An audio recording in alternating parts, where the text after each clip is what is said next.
I'm expecting a supernatural encounter with God, because our daddy Eastwood is a man of God, and every time he brings the word, that is from the throne room of grace. Because you see, people, we are like the generation of Isaac, and God did not call us to dig our own wells in the modern day, but he called us to dig the wells of our father.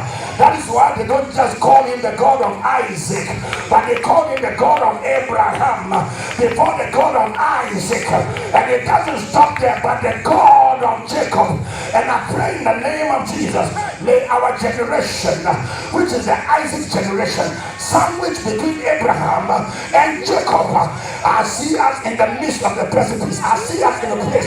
I see us standing in a place. I don't know. It is not a dilemma we are in, because some of us are not in a dilemma. We are not double-minded. Some of us are not confused at all. Our minds are set.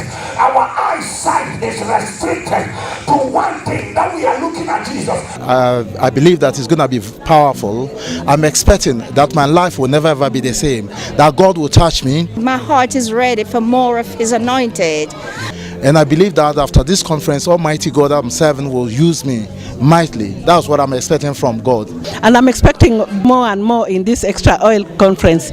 So I'm expecting miracles, I'm expecting transformation, and that God will work in our lives in a mighty way.